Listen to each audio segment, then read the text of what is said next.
जमलेल्या माझ्या सर्व पदाधिकारी बांधवांनो, भगिनींनो आणि मातांनो,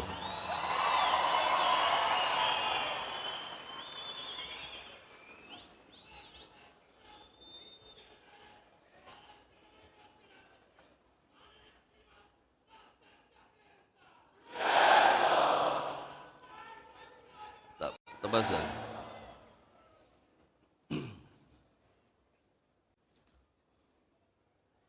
हे बाळा नांदगावकर, म्हणजे ओळखलं नसेल तुम्ही त्या लेंग्या बिंग्यामध्ये त्यांना. निवडणुकीच्या काळामध्ये तिथे प्रचाराच्या दरम्यान त्यांचा पायाला फ्रॅक्चर झालं आणि त्याच्यामुळे ते आता होईल बरं. ते बऱ्याच दिवसांनी मी तुम्हाला भेटतोय, तुम्ही मला भेटताय. निकाल लागले. निकाल लागल्यानंतर निकालावरची प्रतिक्रिया मी दिली होती. त्याच्यानंतर मी काही बोललो नव्हतो.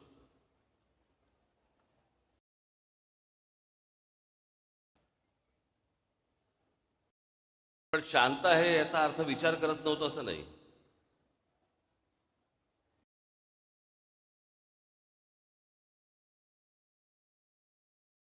सगळ्या गोष्टींचं एक विवेचन चालू होतं, आकलन चालू होतं.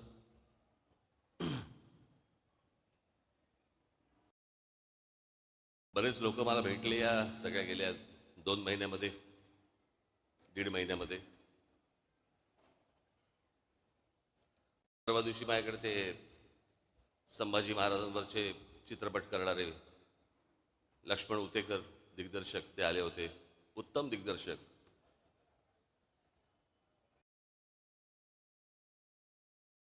महाराष्ट्रातल्या तर प्रत्येकाने, मी काही त्याचा काही डिस्ट्रीब्युटर नाही आहे,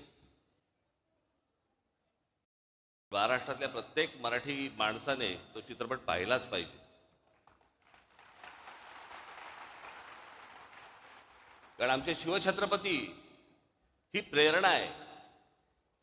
संभाजीराजे आमचे हे बलिदान आहे.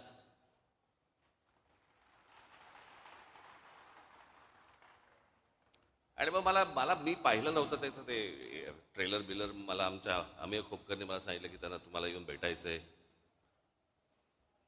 म्हटलं काय आहे विषय. नाही म्हटलं त्याच्यामध्ये संभाजी महाराज. हा लाईट जरा कमी होईल का रे, हा माझ्या डोळ्यासमोरचा काय आहे का काही त्याच्यात. हा काय बोटं बिटं घाला कुठेतरी बटनात. हा अरे केला का, मला लागतोय ना, मला कळ. बंद केलं तरी चालतो. हां हां. तर त्याने मला काहीतरी सांगितलं की काहीतरी संभाजीराजे लेझिम खेळताना वगैरे काहीतरी दाखवलं वगैरे वगैरे. मग मी तो ट्रेलर पाहिला.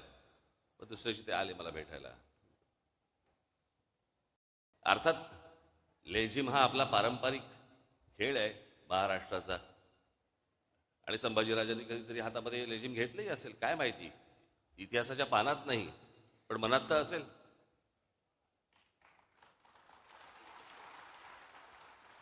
पण मी त्यांना म्हटलं म्हटलं त्या गाण्यावरनं म्हटलं चित्रपट पुढे सरकतोय का, की नुसतं गाणं आहे सेलिब्रेशनचं. तर बोला नाही सेलिब्रेशनचं. म्हटलं मग कशाला चित्रपट कशाला स्टेकला लावताय. आपल्याकडे काय आहे, हल्ली सगळ्यांनाच इतिहास समजायला लागलाय. सगळेच इतिहास तज्ज्ञ झालेले आहेत. सगळ्यांच्याच एकदम भावना उफाळून येतात सगळ्या बाबतीत.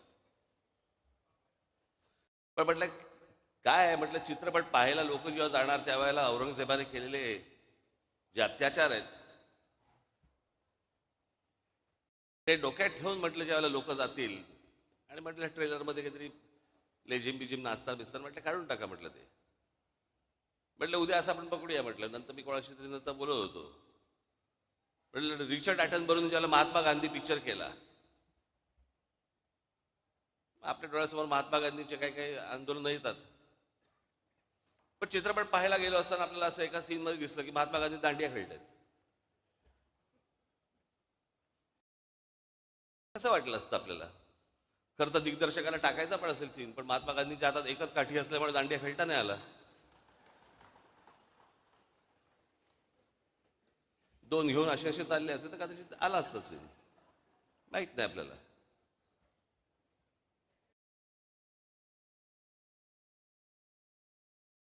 बरेच लोक मला भेटले, म्हणजे निकाल लागल्यावरती, निवडणुकीचा निकाल लागल्यावरती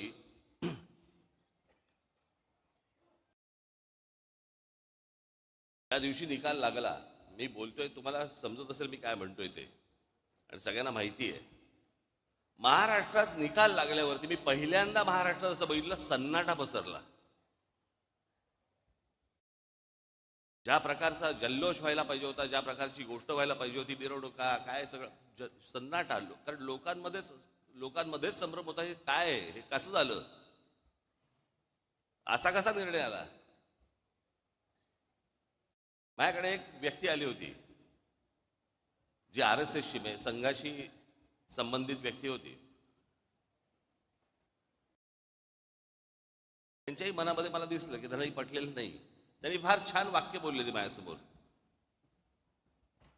मला म्हणाले, इतना सन्नाटा क्यों है भाई, कोई तो जीता होगा, कोणीतरी जिंकलं असेल की ज्याच्यातनं जल्लोष होईल. पण महाराष्ट्रामध्ये जो सन्नाटा पसरला ते कसलं द्योतक आहे. काही काही गोष्टींवरती तर विश्वासच बसू शकत नाही. आमच्या इथे राजू पाटील बसलेत. कुठे आहेत राजू? कुठे? इथे.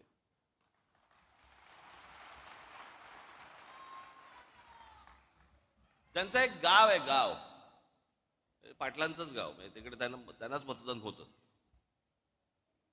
साधारणपणे किती 1200 लोकांचं गाव आहे ना, 1400 लोकांचं गाव आहे.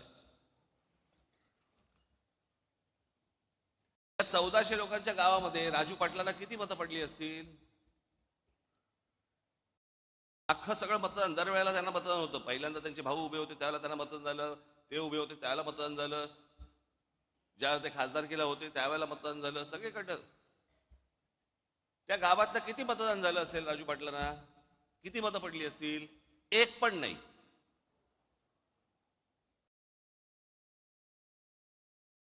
अख्ख्या गावातनं एक मत नाही पडत. जी 1400च्या 1400 मतं जी दरवेळेला राजू पाटलांना पडायची, त्या गावामध्ये एक मत नाही पडत.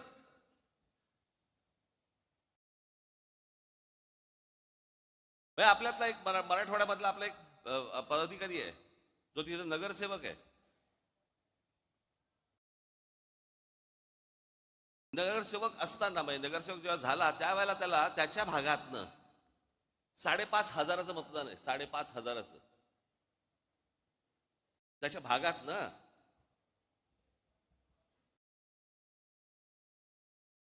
आत्ता तो विधानसभेला उभा होता, त्याला त्याच्या वॉर्डामध्ये नगरसेवक पदासाठी म्हणून त्याला 5,500 मतदान झालं होतं. आत्ता विधानसभेच्या वेळेला त्याला किती मतदान झालं असेल? विधानसभा 2,500.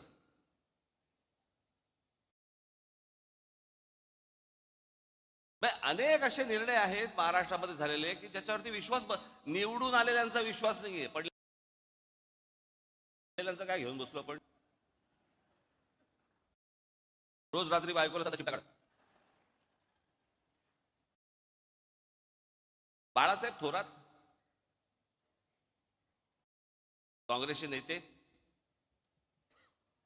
7 वेळा आमदार झाले. 7 वेळा. ही 8वी टर्म होती त्यांची. 7 वेळा जो माणूस आमदार केला, 70 ते 80 हजार मताधिक्याने निवडून यायचे, ते बाळासाहेब थोरात या निवडणुकीमध्ये 10,000 मतांनी पराभव होतो.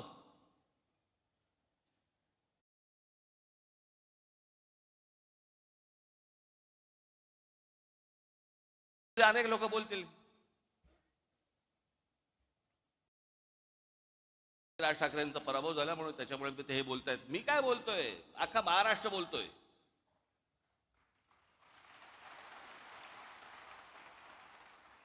जे निवडून आले त्यातल्या अनेक लोकांचे मला फोन जे आले, जे सत्तेमध्ये आले आहेत त्यांचे मला अनेकांचे फोन आले, त्यांना शॉक बसलाय.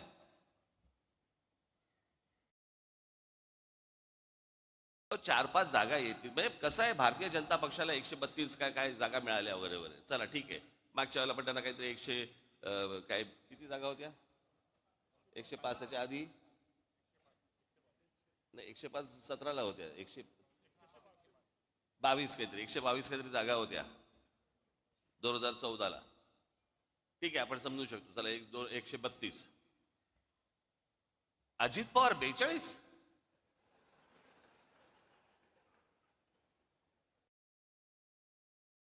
चार पाच जागा येतील की नाही असं सगळ्यांना वाटत असताना अजित पवार 42, कोणाचा तरी विश्वास बसेल का याच्यावरती? आणि जे इतकी वर्ष या महाराष्ट्रामध्ये राजकारण करत आले, ज्यांच्या जीवावरती हे अजित पवार, भुजबळ बिजबळ सगळेजण मोठे झाले, त्या शरद पवारांना 10 जागा मिळतात. हे न समजण्याच्या पलीकडची गोष्ट आहे, न समजण्याच्या पलीकडची. गेल्या 4 महिन्यापूर्वी लोकसभा झाली. त्या लोकसभेला सर्वात जास्ती ज्यांचे कोणाचे खासदार निवडून आले असतील तर ते काँग्रेसचे निवडून आले. त्यांचे 13 खासदार निवडून आले काँग्रेसचे. बरोबर बोलतोय? एका खासदाराच्या खाली किती आमदार येतात? साधारणपणे 5 ते 6 आमदार येतात. 6 आमदार येतात, बरोबर आहे. सर्वसाधारणपणे किती आमदार यायला पाहिजे होते काँग्रेसचे? सगळे 6च्या 6 नाही पकडलं, पण एखाद्या मतदारसंघामध्ये 6च्या ऐवजी समजा 4 आलेत, 3 आलेत, काहीतरी त्यांचे 15 आमदार येतात.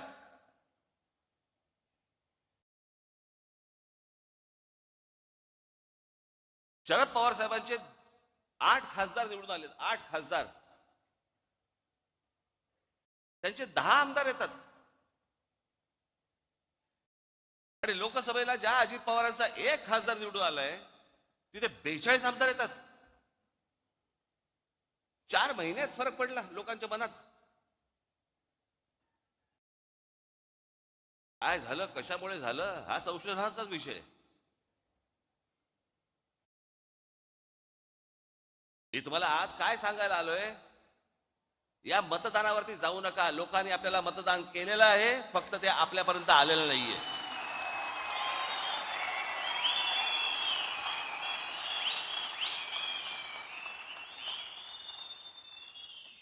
तुम्ही असं कुठेही मनामध्ये धरू नका की लोकांनी आपल्याला मतदान केलं नाही. लोकांनी मतदान केलं, पण ते केलेलं मतदान कुठेतरी गायब झालं.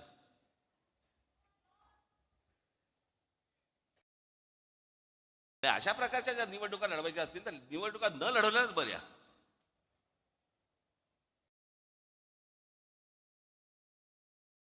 अर्थात ही पण गोष्ट निघून जाईल. कोणी कुठच्या गोष्टीचा अमरपट्टा घेऊन आलेला नसतो. अशा गोष्टी होत असतात.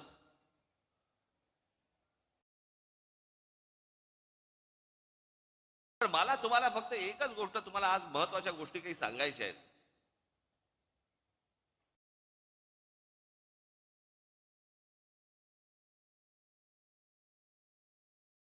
की ज्या गोष्टी तुम्हाला पक्षाने आजपर्यंत ज्या तुम्हाला सांगितल्या, ज्या आजपर्यंत पक्षाने ज्या गोष्टी केल्या, जी आंदोलनं केली, ज्या गोष्टींचे निर्णय लागले, या गोष्टी कुठेतरी तुम्ही पण सतत लोकांसमोर मांडत राहिले पाहिजेत.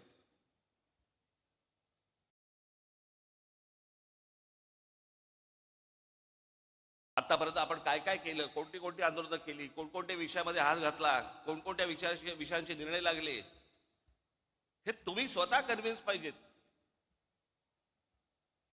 तुम्हाला 4 लोकांनी प्रश्न विचारल्यावरती भांबावून जाणं हे काय, हे चांगलं लक्षण नव्हे.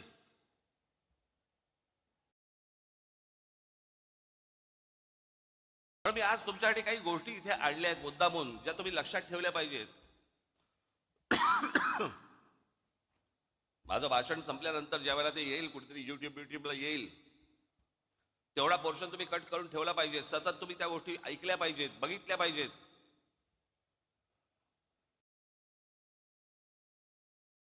आणि हा जाणीवपूर्वक केलेला प्रचार असतो, जाणीवपूर्वक केलेला प्रसार असतो. तिथे जर तुम्ही खमके नसाल, तुम्ही जर खंबीर नसाल, तुम्ही उत्तर काय देणार आहात?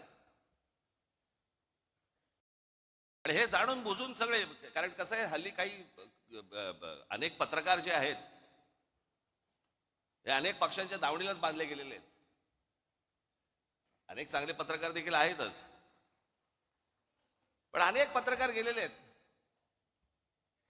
ते ह्या सगळ्या गोष्टी लिहित असतात, सांगत असतात, चॅनलमधनं पसरवत असतात, वर्तमानपत्रात देत असतात, सगळ्या गोष्टी चालू असतात, सोशल मीडियावरती देत असतात. आणि मग तुम्हाला ते भणभणून टाकतात. त्यातला सगळ्यात महत्वाचा भाग कुठला? 3 विषय आहेत. 3 विषय मला मुद्दा म्हणून तुमच्या समोर मांडायचे आहेत आज. एक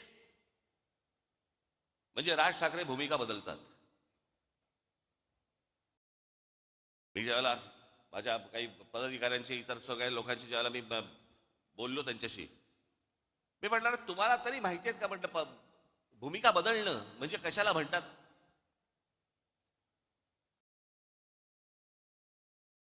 मी आज मुद्दा म्हणून तुमच्यासाठी काही गोष्टी इथे आणल्या आहेत. या महाराष्ट्रामध्ये, देशामध्ये कशा कशा प्रकारच्या भूमिका लोकांनी बदलल्या आणि आपण काय केलं.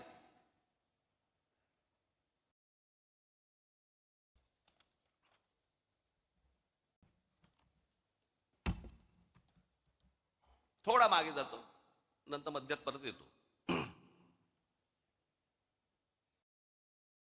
मी काय सांगतोय तुम्ही नीट ऐका.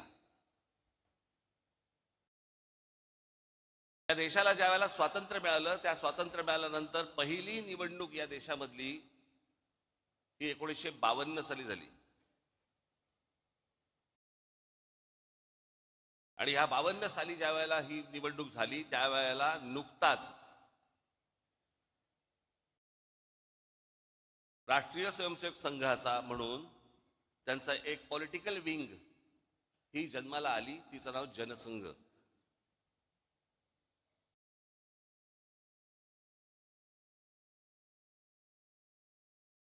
हिंदुत्व वगैरे वगैरे अनेक गोष्टी ते मांडत आले आजपर्यंत, त्याचा काही विषयच येत नाही. 75 साली इंदिरा गांधींनी या देशामध्ये आणीबाणी आणली आणि आणीबाणी आणल्यानंतर 77 साली ज्या वेळेला निवडणुका झाल्या, त्या 77 साली निवडणुका झाल्यानंतर देशभरामध्ये इंदिरा गांधींचा दारुण पराभव झाला. इंदिरा गांधी स्वतः हरल्या होत्या. मी जर चुकत नसेल तर मला असं वाटतं राजनारायण होते, राजनारायणांनी इंदिरा गांधींना हरवलं होतं.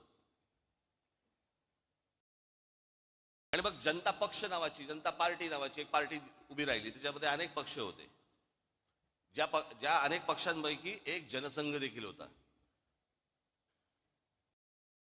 1980 साली त्यांच्यातल्या सगळ्या भांडणांमुळे 1980 साली परत निवडणुका झाल्या आणि इंदिरा गांधी परत विजयी झाल्या.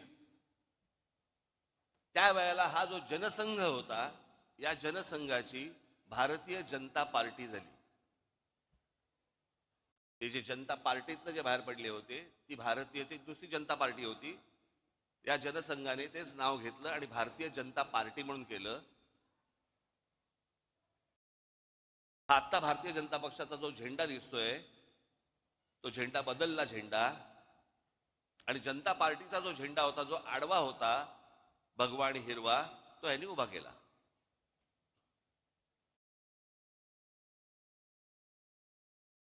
आणि हिंदुत्व या विषयावरती आजपर्यंत जे जनसंघाने ज्या गोष्टी केल्या, 80 साली ज्याला भारतीय जनता पक्ष म्हणून जेव्हा झाला, भारतीय जनता पार्टी म्हणून जेव्हा झाली, त्यावेळेला अटल बिहारी वाजपेयी त्याचे अध्यक्ष झाले आणि त्यांनी संपूर्णपणे पक्षाची भूमिका बदलली आणि गांधीवादी समाजवाद यापुढे आम्ही पाळू ही भूमिका घेतली. गांधीवादी समाजवाद.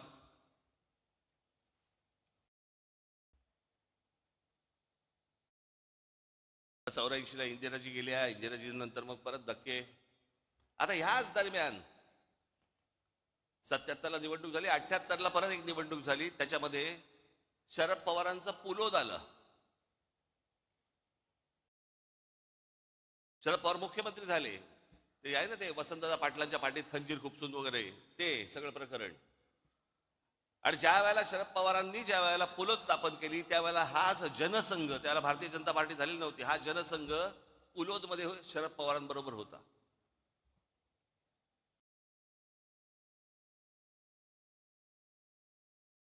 काय सांगतोय तुमच्या लक्षात येईल मी आता. आणि आता हे जे सगळं चालू आहे ना, हा ह्याला भेटला, तो त्याला चोरून भेटला, तो त्याला हे भेटला, हे तर उघडपणे सुरू होतं.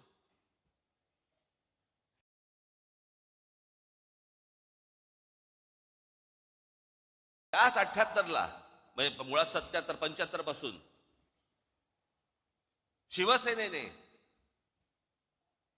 काँग्रेसच्या आणीबाणीला पाठिंबा दिला होता. 80ची निवडणूक ही शिवसेनेने एकही जागा लढवली नव्हती, परंतु काँग्रेस आणि शिवसेना यांची युती होती.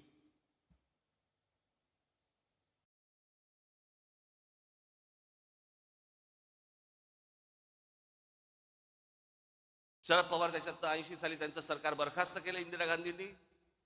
6 वर्ष काही नव्हते. 84ची एक निवडणूक झाली. मग 86 साली शरद पवार परत काँग्रेसमध्ये त्यांनी प्रवेश केला संभाजीनगरला राजीव गांधींच्या समोर. मग ते काँग्रेसमध्ये आले. जनता पक्ष बाहेरच राहिला.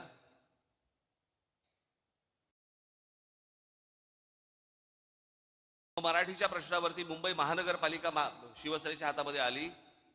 86ची निवडणूक झाली. 86 पर्यंत अटल बिहारी वाजपेयी हे भारतीय जनता पार्टीचे अध्यक्ष होते. 86ला पहिल्यांदा पार्ल्याची निवडणूक झाली आणि या देशातली पहिली निवडणूक जी हिंदुत्वावरती जिंकली गेली, ज्याच्यातनं अटल बिहारी वाजपेयींना बाजूला केलं आणि परत भारतीय जनता पार्टीने हिंदुत्वाचा नारा सुरू केला. त्यांच्या लक्षात आलं हिंदू हिंदू म्हणून मतदान करायला लागला. 87 साली संभाजीनगरची महानगरपालिका झाली. त्या महानगरपालिकेला ज्यावेळेला शिवसेनेला यश मिळालं, त्याच्यानंतर परत भारतीय जनता पक्ष शिवसेनेबरोबर यायला सुरुवात झाली. 88-89 चर्चा.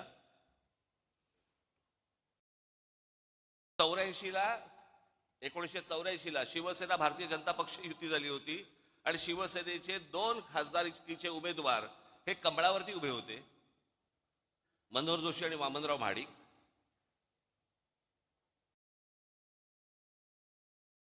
मग 90ला परत युती झाली.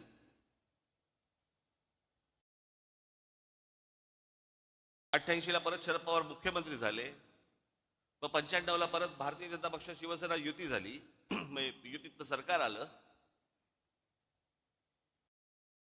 99ला परत तीच काँग्रेस सोडून शरद पवार बाहेर पडले आणि 99चे रिझल्ट लागल्यावरती 2 महिन्यात एक दीड महिन्यामध्ये शरद पवार त्यांची काय राष्ट्रवादी काँग्रेस आणि काँग्रेस परत युती झाली. ज्या काँग्रेसला शिव्या घालून ते बाहेर पडले होते त्यांच्याच बरोबर दीड महिन्यात युती झाली.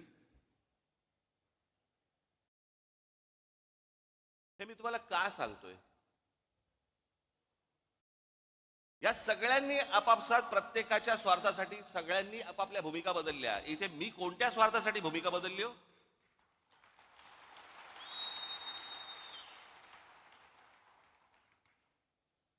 आता जर समजा तुम्ही जर मंत्रिमंडळातली लोक बघितली आत्ता, तर त्यातले बहुतेक जण हे शिवसेनेतनं आलेले, काँग्रेसमधनं आलेले असेच आहेत.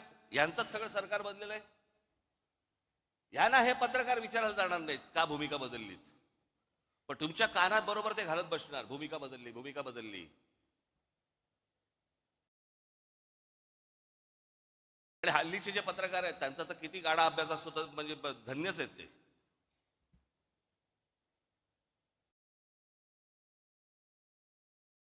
आजचा दिवस ढकलायचा, काही का बातमी टाके ना. आणि आता तर काय सगळे प्रत्येक पक्षाच्या एक कल्लीच सगळ्या गोष्टी सुरू आहेत. आता काल त्या कुंभमध्ये आहे किती लोक गेली अजून आकडा येत नाहीये. त्या प्रकारे इतर पक्षांचं कोणाचं असतं आणि काय झालं असतं, तर काय तमाशा केला असता चॅनलवाल्यांनी. आता काय नाही, सगळं चालू आहे, दाखवत आहेत बातम्या फक्त.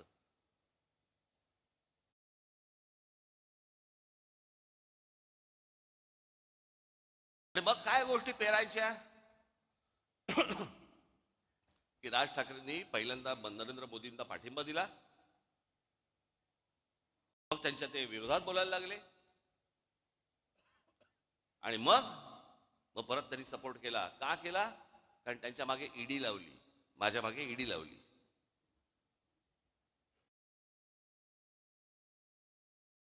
मला ती पण कहाणी आज तुम्हाला तुमच्या समोर आणि ह्या चॅनलच्या द्वारे महाराष्ट्रासमोर मला समोर सांगायचीच आहे.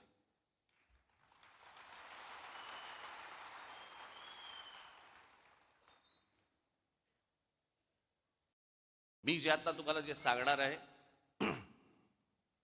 इथे समोर बाजूला इथे समोर महाराजांचा पुतळा आहे.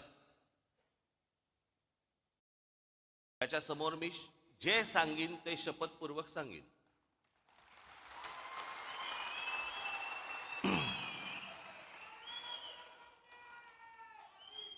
2000 साधारणपणे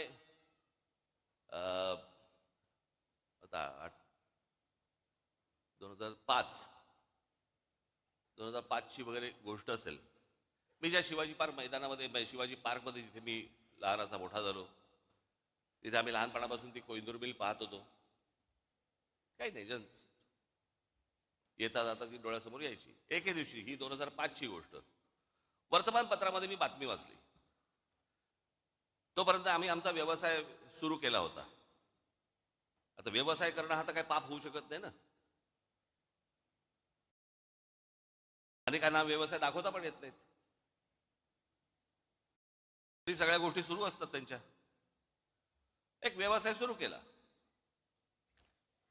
वर्तमानपत्र सकाळी वाचत असताना वर्तमानपत्रामध्ये एक बातमी दिसली मला. NTSCच्या सगळ्या मिल्स, NTSCच्या केंद्र सरकार सुप्रीम कोर्टाने निर्णय दिलाय की या NTSCच्या मिल्स काढा आणि जे काही कामगारांचे इतक्या वर्षांचे पगार होते ते देऊन टाका. आपली बातमी वाचत होतो. बातम्या वाचता वाचता त्या सगळ्या मेलमध्ये एक कोइंदूर मिल होती. म्हणून मी आमचे जे पार्टनर होते त्यांना मी फोन केला. म्हटलं अरे असं असं समोर काहीतरी येते कोइंदूर मिलचं.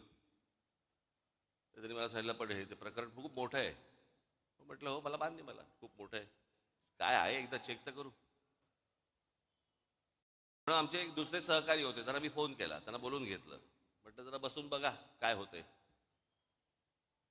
मग त्यांनी सगळी आकडेवारी केली वगैरे वगैरे. ते बोलले आपण टेंडर भरून टाकू. पण ते सगळं गणित बिणित केलं, टेंडर भरून टाकलं. एके दिवशी त्या माझ्या सहकार्याचा म्हणजे पार्टनर होते त्यांचा घाबरत घाबरत फोन आला सकाळी. म्हणाले काय. म्हटलं काय रे काय झालं एवढं काय घाबर. नाही ते टेंडर लागलं. म्हटलं मग घाबरतो कशाला. नाही नाही ते काहीतरी काय 400-500 कोटीचं काहीतरी ते टेंडर होतं काहीतरी द्यायचं. आणायचे कुठून. थोडक्यात माझी जरा थोडीशी जमीन पायाखालची सरकली होती. आता म्हटलं काय करायचं दाखवायला तर नको. मग आमच्या एका दुसऱ्या मित्राला सांगितलं. मग त्यांनी ते IL&FS नावाची एक कंपनी होती. त्या IL&FS कंपनीशी ते बोलले आणि ती कंपनी बोलली की बाबा आम्ही पैसे भरायला तयार आहोत, तुमच्याबरोबर यायला तयार आहोत. म्हणून सगळे पैसे जेवढे असतात ते सगळे त्या कंपनीने भरले. आम्ही त्याच्यामध्ये पार्टनर होतो. 7-8 जण होतो आम्ही.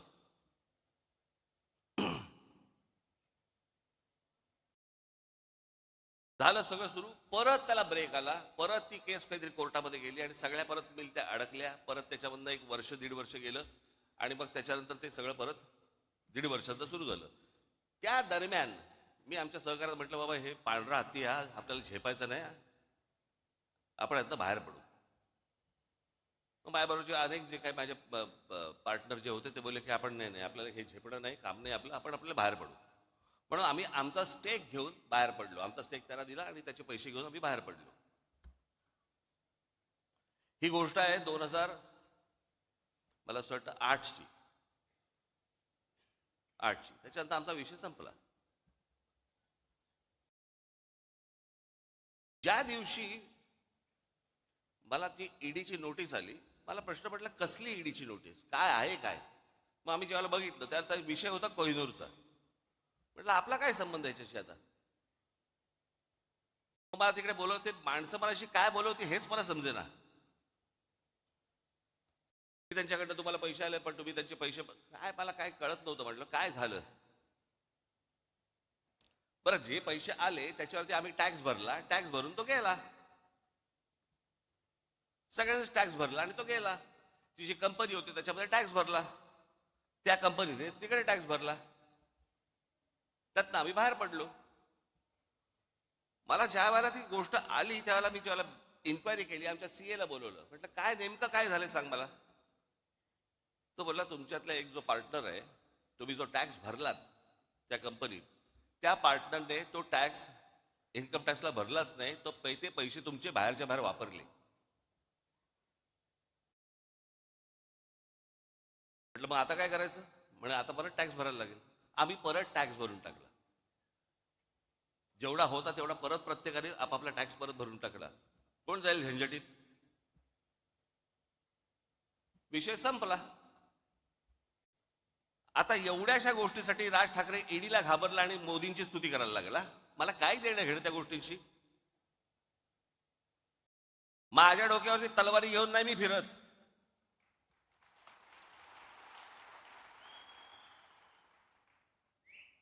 हे बाकीच्यांसारखं नाहीये. 6 दिवस अगोदर मोदी म्हणतात 70,000 कोटीचा भ्रष्टाचार केलेला ना आम्ही 8 मध्ये टाकू. आम्हाला माहित होतं की ते मंत्रिमंडळात टाकणार आहेत.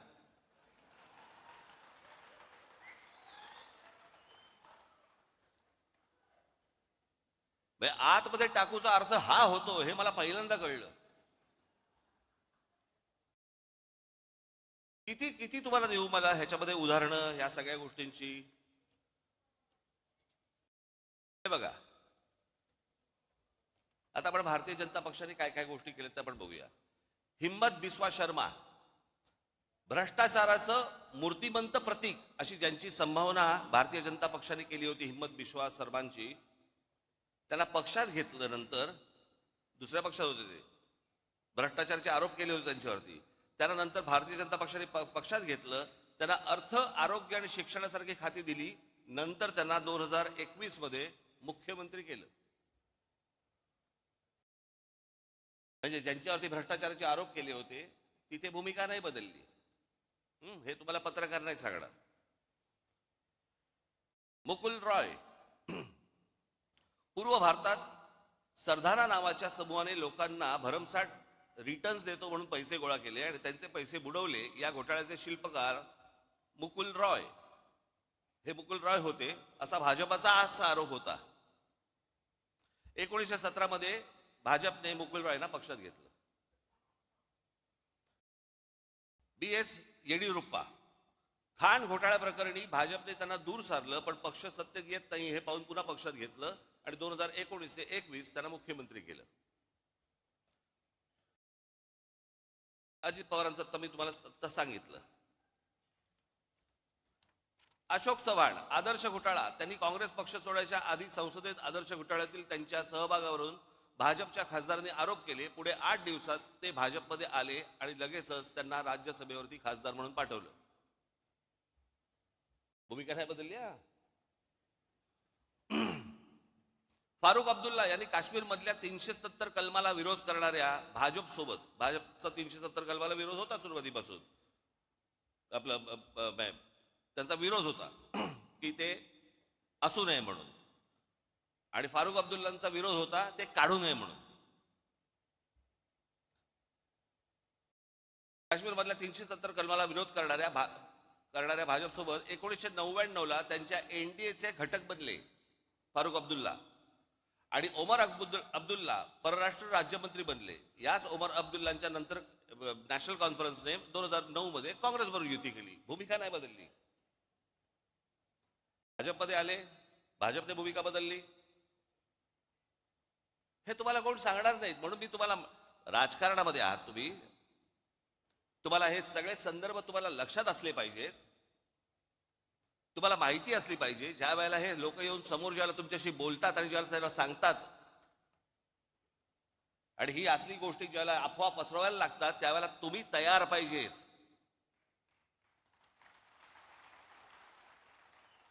गेल्या 50, 60, 70 वर्षाचा इतिहास महाराष्ट्राचा काय आहे, देशाचा काय आहे, कुठे कुठे कुठच्या कुठच्या पक्षाने काय काय गोष्टी केल्या. मुफ्ती मोहम्मद सईद, भाजपने 2015ला मुफ्ती मोहम्मद सईद यांच्यासोबत युती केली आणि पुढे मुफ्ती मोहम्मद सईद यांच्या निधनानंतर त्यांच्या मुलीला महबूबा मुफ्ती सईदला पाठिंबा दिला. म्हणजे ज्यांचा 370 कलमाला विरोध होता काढू नये म्हणून, ते मुफ्ती मोहम्मद सईद. मग ह्या मुफ्ती मोहम्मद सईद यांच्या एका फ्रॉड प्रकरणात त्यांच्या मुलीला अपहरण केलं म्हणून भारताला काही अतिरेकी सोडायला लागले होते, ते हे मुफ्ती मोहम्मद सईद. त्यांच्याबरोबर भारतीय जनता पक्षाने पहिल्यांदा युती केली. मुफ्ती महबूबा मुफ्तींना तिथे पुढे मुख्यमंत्री केलं आणि नंतर त्यांचं सरकार पाडलं आणि राष्ट्रपती राजवट आणली. भूमिका नाही बदलली. इथे कोण बोलणार नाही भूमिका बदलली.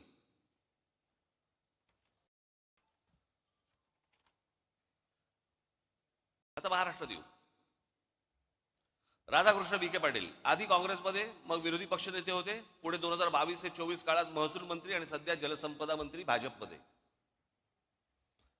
हर्षवर्धन पाटील आधी काँग्रेसमध्ये होते, मग ते भाजपमध्ये आले. हर्षवर्धन पाटील भाजपमध्ये आले तेव्हा म्हणाले होते आता शांत झोप लागते. हर्षवर्धन पाटील बोलले होते. सगळ्याचे व्हिडिओज आहेत, सगळ्या गोष्टी तुम्ही बघू शकता. नारायण राणे, गणेश नाईक, बबनराव पाचपुते, विजयसिंग मोहिते पाटील, पदमसिंग पाटील, किरीट सोमय्या ते केवढे आरोप केले होते. अनेक लोकांवरती आरोप केले विरोधी पक्षांमधल्या. आज ज्यांच्यावरती आरोप केलेत ना ते सगळे आज मंत्रिमंडळात आहेत किंवा भारतीय जनता पक्षासोबत आहेत. त्यांना नाही कोणी विचारलं जात की भूमिका बदलली का, काय बदललं. हे जाणून बुजून तुमच्या कानी लागतात. जाणून बुजून तुम्हाला बदनाम करण्यासाठी म्हणून या गोष्टी सगळ्या पसरवल्या जातात. शिवसेनेचा ज्यावेळेला जन्म झाला 1966 साली, त्याच्यानंतर पहिली जी निवडणूक लढवली ती प्रजा समाजवादी पक्षाबरोबर लढवली. त्या निवडणुकीनंतर मुस्लिम लीग बरोबर युती पण केली होती. त्याच्यानंतर 77-75ला काँग्रेसला पाठिंबाही दिला होता. 80 साली युती पण केली होती. नंतर भारतीय जनता पक्षाबरोबर त्यावेळेची जी काय परिस्थिती असेल त्याप्रमाणे विरोधी पक्ष कोण निर्णय घेत असतात. यांनी घेतले असेल त्या वेळेला परिस्थिती बदलली असेल, पण त्यांची ती बदललेली परिस्थिती साला हे ह्यांचं बरं आहे. ह्यांनी केलं की प्रेम, आम्ही केला की बलात्कार.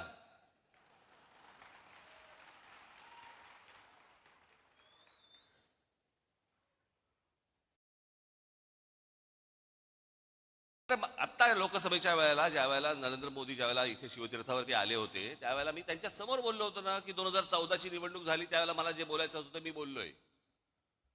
2017ची निवडणूक झाली त्यावेळेला मला जे म्हणायचं होतं ते मी म्हणून झालेलं आहे.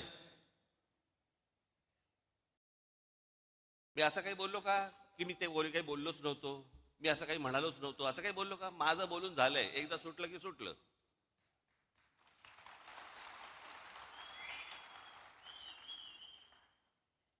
आणि जे बोललो होतो त्या सगळ्या गोष्टींना आधार होते. जे चांगलं कराल त्याला चांगलं म्हणू, जे वाईट कराल त्याला वाईट म्हणू.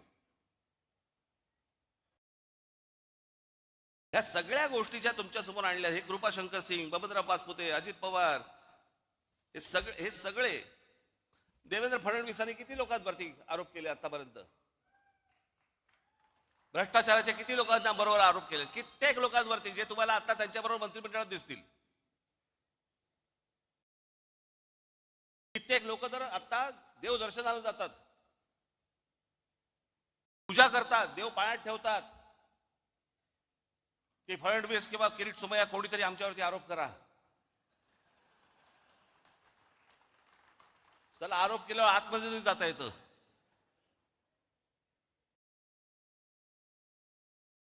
एवढा सगळा चिखल होऊन बसलेला आहे. आणि या चिखलामध्ये मला असं वाटतं की तुम्ही आतापर्यंत आपण ज्या प्रामाणिकपणे आजपर्यंत पक्ष चालवला, वाढवला, अनेक लोकांना हे असतं राजसाहेबांनी भारतीय जनता पक्षाच्या किंवा कोणाला नेत्यांना भेटलं नाही पाहिजे. समोरचा बोलला चहा प्यायला येतो तर काय सांगू, घरीच पी.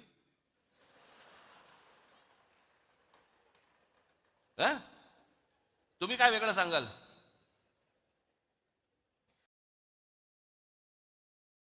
पण ते मला जेव्हा भेटायला येतात ना त्यावेळेला मी तुम्हाला विकत नाही.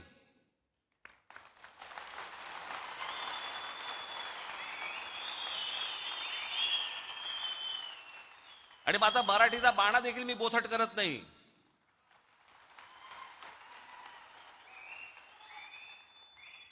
येतात, फोन करतात. आता मध्यंतरी मागे मी एकदा नाशिकला होतो. सकाळी मी निघालो होतो दौऱ्यावरती, कुठे पुण्याला जायचं होतं.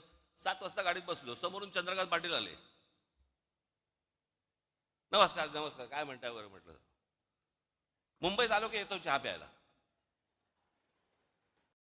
ही परिस्थिती तुमच्यावरती आली, काय कराल सांगा मला? कशाला चहा कशाला प्यायचा? काय गरज आहे का चहा प्यायची? काय यायची काय आवश्यकता आहे का? मग काय गरज काय या चहा प्यायची? असं सांगू का त्यांना मी? अरे एक माणूस स्वतःहून सांगतो चला चहा प्यायला येतो, तर ये म्हणणार ना, अजून काय म्हणणार. एकदा चंद्रकांत पाटील मला भेटायला आले. बरं हे काय करतात, परत ह्यातला प्रॉब्लेम काय आहे, हे बाहेर मग पत्रकार येतात, तिथे जाऊन हे काय बोलतात माहित नाही, आज काहीतरी वेगळंच असतं.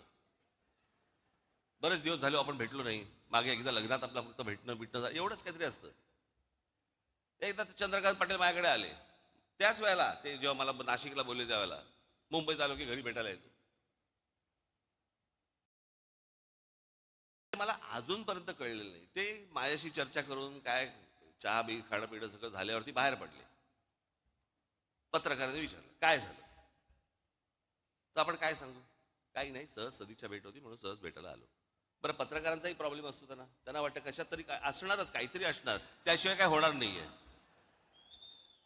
बाई आणि बुवा एकत्र भेटले की काहीतरी लफडच असलं पाहिजे, ह्याला काही दुसरं काय. अरे नॉर्मल पण भेटू शकतात की नाही, बोलू शकतात की नाही, एखादा पुरुष स्त्री एखादे नॉर्मल बोलू शकतात, गप्पा मारू शकतात.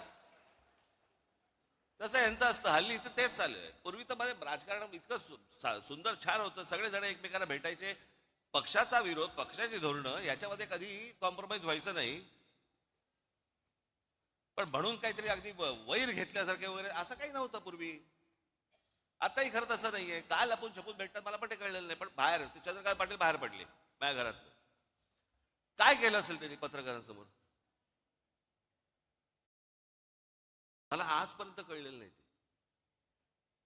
त्यांना प्रश्न विचारला, पाटील साहेब एक तासभर तुम्ही आतमध्ये होतात, काय चर्चा झाली. मला ह्याचा अर्थ नाही कळला, म्हणजे मला त्यांनी कडेवर घेतला होता का काय, ह्याचा अर्थ काय होता हेच मला अजूनपर्यंत कळलं नाही. हे म्हणजे काय,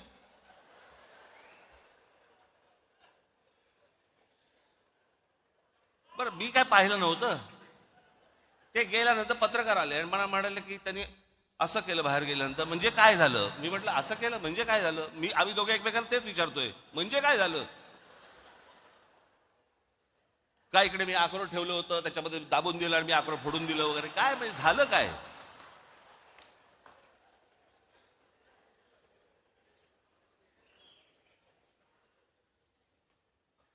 एक गोष्ट तुम्ही लक्षात ठेवा, हे कोण भेटायला आले बिले वगैरे वगैरे, पक्षाची भूमिका आणि तुमचं प्रेम यांच्यासमोर लाचार ठेवणार नाही.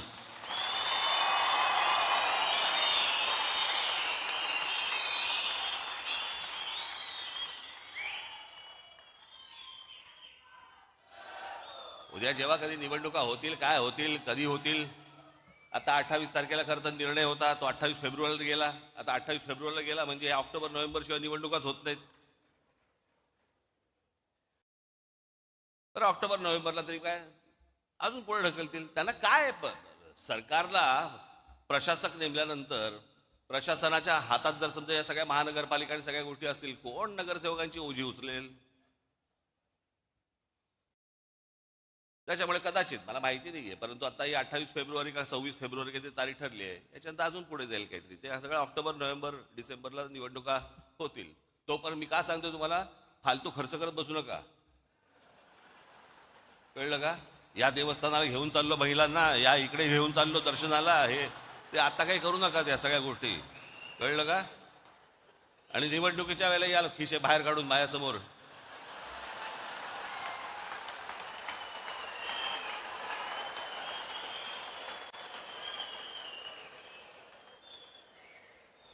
जरा सांभाळून, जरा काय आजूबाजूला चाललंय जरा एकदा बघा बरं का. आज मला तुम्हाला एवढंच सांगायचं आहे, पुढच्या काही दिवसांमध्ये पक्षाला वरपासून खालपर्यंत एक प्रकारची शिस्त आणण्याच्या दृष्टिकोनातून एक आचारसंहिता येणार आहे.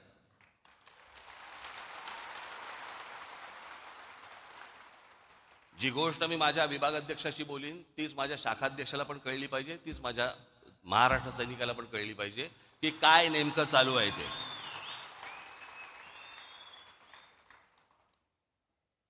पुढच्या साधारणपणे फेब्रुवारीच्या पहिल्या दुसऱ्या आठवड्यापर्यंत त्या प्रत्येकाला बोलवलं जाईल, प्रत्येकाची आचारसंहिता प्रत्येकाला दिली जाईल. नेत्यांची आचारसंहिता नेत्यांना, त्याच्यानंतर तुमची कदाचित काही गोष्टींची नावंही बदलली जातील पदांची.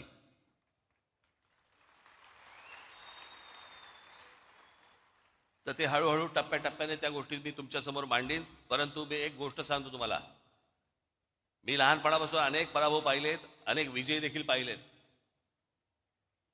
पराभवाने मी कधी खचलो नाही आणि विजयाने कधी हुरळून गेलो नाही.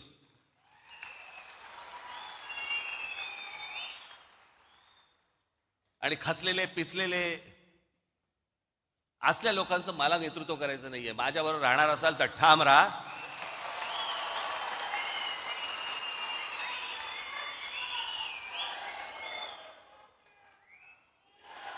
आपल्याला जे महाराष्ट्रामध्ये करायचंय, जे आपल्याला महाराष्ट्राच्या मराठी माणसासाठी करायचंय, जे या महाराष्ट्रातल्या हिंदूंसाठी करायचंय, ते आपण करणारच आहोत. ते आपलं स्वप्न आहे. आज नाही, उद्या नाही, परवा, पण ते होणार म्हणजे होणार, एवढं निश्चित आपण लक्षात ठेवावं. आज तुम्हाला हे सगळं मी पहिल्यांदाच येतो या सगळ्या ऑडिटोरियममध्ये. मी कधी आलेलो नव्हतो. खरं तर हे वरती बसले सगळे चिकटवलेले दिसत वाटतात मला. हे सगळे ते प्लॅकार्डचे करतात ना, तसेच दिसतात ते मला सगळ्या. आत ना रे तुम्ही खरंच. हां हां हां. पण आज तुम्ही बऱ्याच दिवसानंतर तुमची भेट झाली. मलाही बरं वाटलं, मलाही आनंद झाला. एका उत्साहात, जल्लोषात, जोशात पुढच्या येणाऱ्या सगळ्या गोष्टी आपण पार पाडायच्या आहेत. घराघरापर्यंत जायचं आहे, लोकांचा विश्वास संपादन करायचा आहे. जे आतापर्यंत पक्षाने केलेलं आहे ते लोकांपर्यंत जाणं गरजेचं आहे.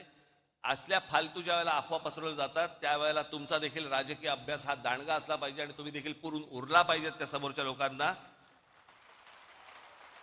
या गोष्टी मला असं वाटतं घेऊन तुम्ही आज सगळेजण आपल्या आपल्या घरामध्ये जाल. फेब्रुवारीच्या पहिल्या आठवड्यात, दुसऱ्या आठवड्यामध्ये आपल्या सर्वांची मी भेट घेईनच. तोपर्यंत तुर्तास आज इथेच थांबतो. धन्यवाद. जय हिंद, जय महाराष्ट्र.